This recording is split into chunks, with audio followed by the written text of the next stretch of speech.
I watched people around the world say what a great guitar player Kirk is and what a piece of shit I am, and that I got kicked out of Metallica and that I wasn't good enough for them and that I was a loser. And I've had to deal with that for almost 20 years. And it's a dreadful experience. It's been hard, Lars. It's been hard to watch everything that you guys do and you touch turn to gold, and everything I do fucking backfire. And I'm sure there's a lot of people that they would consider my backfire a complete success. You know, and am I happy being number 2? No. You know, you're just now encountering something I've been going through 13, 14 years. And I've never had a chance to be able to tell you without talking to Lars, the guy in Metallica. Never talked to my little Danish friend again. You know? I remember the day you and I talked about digging a hole in fucking dirt and smoking hash through the ground. That to me is the stuff that's like, you know? And we've never had very many moments like that. Do I feel some guilt? Yes, I do. But at the same time, it's difficult for me to comprehend that the only thing that you feel when you look back on the last 20 years is rooted in the Metallica thing. Okay. Have you ever thought what I've been through? I think I've had an awareness of the pain I caused you. That's not what I said. Okay. Do you have any idea of what I put you through? No. What I went through. I mean, people hate me because of you. You know, I walk down the street and I hear some piece of shit say, Metallica at me, and they do that to taunt me. I mean, when I would hear Metallica on the radio, I would be like, God, I have to turn this off because I just keep thinking, I fucked up. Right. I've been waiting for this day for a long time. You know, and by no means is it done because somebody else very important is not here. Right.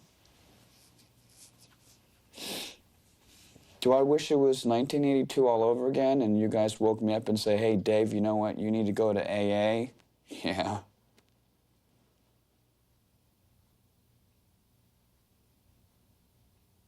I'd give anything for that chance.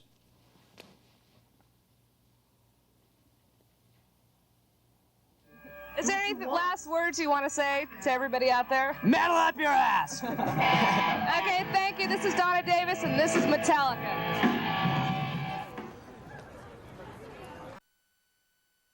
It's difficult for me to comprehend that the only thing that you feel when you look back on the last 20 years is rooted in the Metallica thing. Okay. I'll explain in as simple terms as I can, not to stultify you, but to just make it really easy. I had nothing, then I had everything, then I had nothing again. And it was okay going from nothing to everything to nothing, but then having someone stand on the back of my head and keep me underwater made it even harder for me. I've been erased from any involvement. The quotes that I was never meant to be in here anyways, I was just filling a spot, I was just a temporary guy, I was a fucking loser and a drunk, I got kicked out. All the horrible things that were said immediately after my firing. I agree, I should have been fired because I was dangerous because of my disease. But watching for so many years, the band continue to become successful and successful and successful, and us to never address, you know, the way that I was let go. My God, Lars, you guys woke me up and said, you know what, you're out. And I asked you, what, no warning? I said, no second chance? And you guys said, no, go. Good God, man, I didn't get a chance. And I've lived, and yeah, maybe for some people, you know, 18 years is a long time. For me, it seems like yesterday. I woke up and I look up and I see the guys that I love, that are my extended family. Gotta remember, all I had was my mom. All I had was you and James. We had dreams together, and I sold everything to join that dream. And then it ended.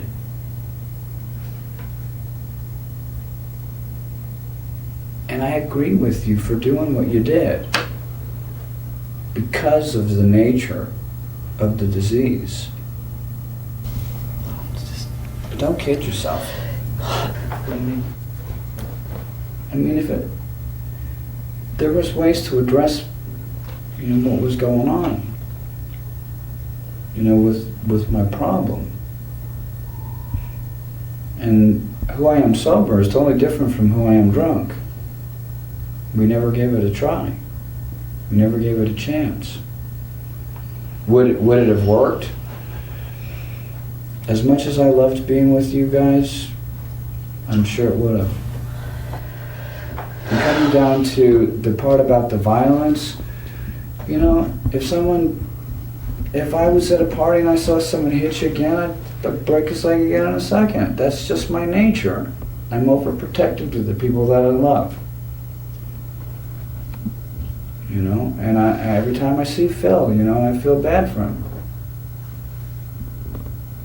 But I wasn't going to let him hurt you. Who's Phil? Sandoval from Armored Saint. Don't you remember me breaking his leg? I don't remember it was him. I remember the incident. I remember. He pushed you down and he hurt you. I made sure he didn't hurt you again. You didn't fuck with my band members.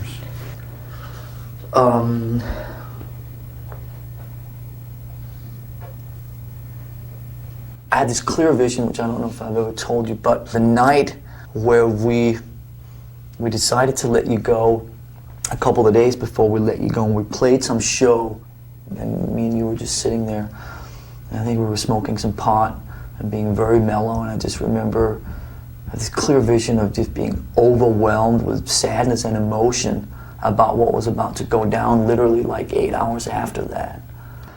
Not saying in any way that I was not equally responsible for being part of making that decision, but at the same time feeling just an overwhelming sadness and guilt, because I really felt that when all the bullshit went away, a lot of the kind of the boasting and the he-man and all that bullshit sort of went away, that you were a really tender person. I felt that you had this really tender side to you that I was really attracted to, or really felt comfortable with, you know what I mean?